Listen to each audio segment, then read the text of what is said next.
डरने वाली सास। बलराज अपने अपने ऑफिस के लिए निकल जाते हैं, जिसके बाद तान्या और उसकी सास घर के काम में बिजी हो जाती हैं। तभी रसोई में से तान्या के चिल्लाने की आवाज आती है। ओए माँ, बचाओ रे! उश, उश, उश, भागो यहाँ से! तान्या की आवाज सुनकर उसकी सास भी वहां आ जाती है। अरे क्या हुआ? और इस तरह स्लैब पर चढ़कर क्यों बैठी हो? उस छिपकली की वजह से। है? छिपकली? अरे कहाँ है छिपकली?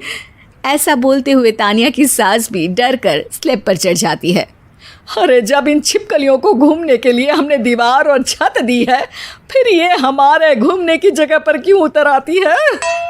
मुझे क्या पता, सामने बैठी है, आप ही पूछ लो ना, साथ में भगा भी देना। इस पर सास डरते हुए स्लैब पर बैठी बैठी ही छिपकली को भगाने की कोशिश करती है। हुश, हुश, हुश, अरे जा ना, वापस अपने घर जा। सासू माँ, छिपकली है, कुत्ता नहीं। अरे हाँ, छोटी सी ही सही छिपकली तो है, तो तुम ही भगा दो ना। तान्या की सास उसे स्लैब से नीचे गिरा देती है, जिस पर छिपकली तो डरकर भाग जाती है। लेकिन दोनों सास बहू के बीच टॉम एंड जेरी वाला खेल शुरू हो जाता है। आपने मुझे धक्का क्यों दिया? मुझे कुछ हो जाता तो? अगर वो मुझे खा जाती तो? अरे छिपकली थी, डायनासोर नहीं। हाँ, सिर्फ छिपकली ही थी, और आपको उससे डर नहीं लगता तो खुद क्यों नहीं भगा दिया? अरे तेरे होते हुए अगर मुझे काम करने पड़े, फिर बहू होने का फायदा क्या है? इसी तरह सुबह से शाम हो जाती है। जिगर और बलराज भी ऑफिस से घर वापस आ जाते हैं, लेकिन सास बहू की तू मैं खत्म नहीं होती। आज इस सभा का मुद्दा क्या है? मम्मी ने मुझे छिपकली के सामने फेंक दिया। अरे वाह मेरे डरपोक, मुझ पर 30 साल से शेरनी जैसे हुक्म चला रही हो और एक छिपकली से डर गई। इस पर दोनों बाप बेटे हंसने लगते हैं, जिसे देखकर सास बहू एक दूसरे की शक्ल देखते हुए अब अपनी लड़ाई भूलकर उनसे लड़ना शुरू कर देती हैं। अरे आप ना ज्यादा बत्तीसी ना दिखाओ, नहीं तो शेरनी के एक पंजे से 32 के 32 दांत बाहर निकल आएंगे। अपनी माँ की इस बात पर अब जिगर अपने पापा को देखकर हंसने लगता है। अरे क्यों पापा, आ गया स्वाद। अभी आपको भी आएगा स्वाद। इस पर घर में सास बहू ड्रामा बंद होकर पति पत्नी नौटंकी शुरू हो जाती है, जिस पर तान्या से कहा सुनी के बीच जिगर अचानक चिल्लाते हुए कहने लगता है। कॉकरोच, इतना बड़ा कॉकरोच! हे भगवान, अब हमें इससे कौन बचाएगा? कॉकरोच का नाम सुनते ही दोनों सास बहू सारी लड़ाई भूलकर फुदक से कूदकर पास रखे सोफे पर चढ़ जाती हैं। अरे कहाँ है, अरे कहाँ है कमबख्त! अरे उसे भगाने की जगह अनाउंसमेंट तो ऐसे कर रहा है जैसे 12:40 की आखिरी लोकल है, छूटनी नहीं चाहिए। अरे भलाई का तो ज़माना ही नहीं है। ठीक है भाई, अब मैं आपको बिल्कुल भी नहीं बताऊंगा कि आपके पीछे भी एक बहुत बड़ा कॉकरोच बैठा है। जिगर की बात पर एक बार फिर दोनों डर से उछल जाती हैं, जिसके बाद जिगर और बलराज इसी तरह कभी कॉकरोच तो कभी छिपकली का नाम लेकर उन्हें परेशान करते रहते हैं। अगली सुबह ये दोनों हमारे डर का ऐसे मजाक बना रहे थे जैसे खुद कभी किसी चीज़ से ना डरते हो। ये जिगर ना बचपन में तो चींटी से भी डर जाता था। पर मम्मी, उन्हें डराने के लिए मैं चींटी तो नहीं पकड़ सकती। अरे पागल औरत, इतना बड़ा होकर क्या वो चींटी से डरेगा? मतलब हमें बदला लेने के लिए कुछ अलग सोचना पड़ेगा। अरे वाह, क्या ब्रांड न्यू न्यूज़ दी है। सोचो अब। दोनों बहुत देर तक जिगर और बलराज को डराने के लिए अलग अलग तरीके सोचती हैं, पर किसी भी अंजाम तक नहीं पहुंच पाती, जिस पर तान्या की सास उससे कहती है। हम उन्हें नहीं डरा सकते, पर अपना डर तो ख़त्म कर ही सकते हैं ना। अगर हमारा डर ख़त्म हो जाएगा तो फिर वो अपने मज़े के लिए किसे डराएंगे और इसी तरह उनका पचका हो जाएगा। हाँ, नाइस आइडिया, पर मुझे इससे डर क्यों लग रहा है? सास की बातों से डरते हुए भी वो दोनों अपने डर को ख़त्म करने के मिशन पर लग जाती है, जिसमें पहला कॉकरोच सामने आते ही वो डर कर भाग जाती है। हमसे ना हो पाई मम्मी, इससे आप ही निपटो ना। अरे क्या आप निपटो, साथ चल, नहीं तो तेरे ऊपर ना छिपकली गिरा दूंगी। हाँ बस, हाँ पहले छिपकली पकड़ कर तो दिखाओ। अरे यार चल ना। इस पर दोनों भगवान का नाम लेते हुए एक वाइपर लेकर कॉकरोच के पास जाकर डरते डराते उसे भगा देती हैं, जिसके बाद उनमें थोड़ी हिम्मत आती है और वो दिन ब दिन एक एक कर अपने हर डर पर काबू पाने लगती हैं। कुछ हफ्तों बाद, वाह मम्मी, आइडिया तो मस्त था।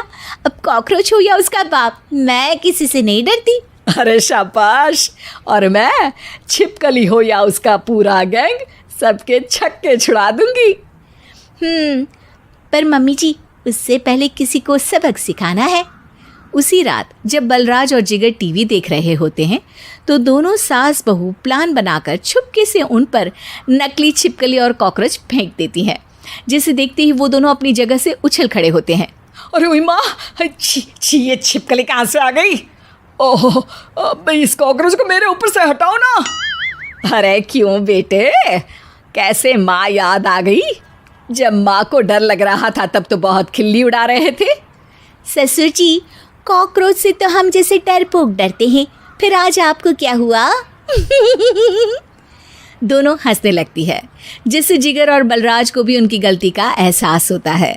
मरी हुई सास। पंजाबी में कहावत है, सास चंगी होवे या ते दीवार ते टंगी होवे। संगीता की शादी भी एक ऐसे ही घर में होती है जहां उसकी सास दीवार पर टंगी होती है। ससुर और पति शादी के पहले दिन उसे सास के फोटो के सामने ले जाते हैं, जहां ससुर जी कहते हैं, बेटा संगीता, ये तुम्हारी सास थी, बहुत नेक और भली, लेकिन थोड़ी गुस्सैल थी। गुस्सा आने पर सब तहस नहस कर देती थी, पर अब ये इस दुनिया में नहीं है। हाँ संगीता, माँ होती तो तुम इनकी कोई बात टाल नहीं सकती थी, वरना तो माँ घर में भूचाल ले आती। संगीता मन में खुश होती है कि अच्छा है कि ऐसी औरत अब इस घर में नहीं है, लेकिन दिखावे के लिए वो जैसे ही सास की फोटो के सामने हाथ जोड़कर खड़ी होती है, ये क्या? सास उसे देखकर मुस्कुराने लगी। संगीता आंखों को मलकर एक बार फिर से देखती है, लेकिन फिर सास के चेहरे का भाव, भंगिमा यानी एक्सप्रेशन बिल्कुल बदले होते हैं। वो अपने पति और ससुर को कहती है, माँ की तस्वीर तो स्माइल कर रही है। ना बेटी, ये कैसे संभव है? जरूर तुम्हें कोई गलती हुई होगी, ऐसा कैसे हो सकता है? लगता है तुम शादी की सारी फॉर्मेलिटी करते करते थक गई हो, तुम्हें आराम की जरूरत है संगीता। खैर, सारे संगीता की बात को इग्नोर कर कमरे में चले जाते हैं। वैसे सास की फोटो पर एक्सप्रेशन एक के बाद एक बदलते ही रहते हैं। सुबह होती है, पति और ससुर को काम पर भेजकर संगीता कमरे की सफाई करने में लग जाती है कि तभी उसे आवाज आती है, टेबल ठीक से साफ करो। ऐसे भी कोई टेबल साफ करता है? इससे अच्छा तो ये गंदा ही था।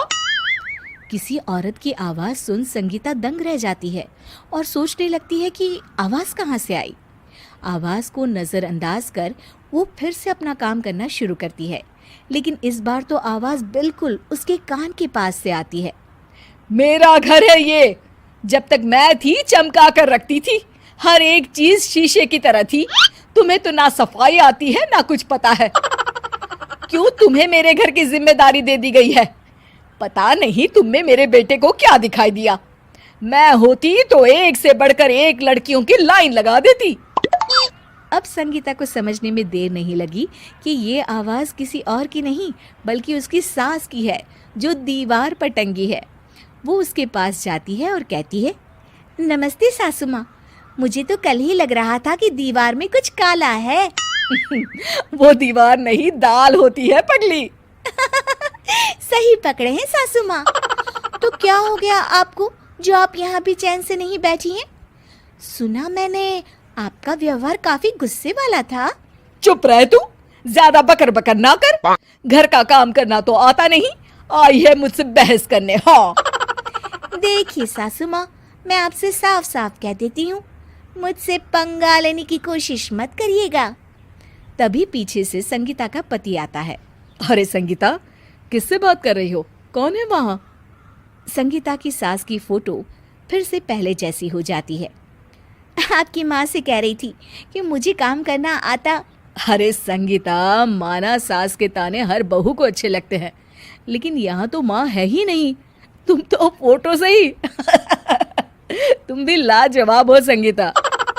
किसी को विश्वास नहीं होता कि संगीता अपनी मरी हुई सास की फोटो से बात करती है। वहीं आए दिन संगीता की सास संगीता को किसी न किसी बात पर आते जाते ताने देती। संगीता को भी अब सास के तानों और उनसे बात करने की आदत हो गई। वो कभी खानदान की कहानी तो कभी तीज त्योहार कैसे मनाए या किसी व्यंजन की रेसिपी सास से ही पूछती। सारा दिन घर में अकेली संगीता की सास अब उसके लिए तानों के साथ पक्की साथी की तरह भी रहने लगी थी, जो किसी और को नहीं बल्कि संगीता को ही सुनाई देती।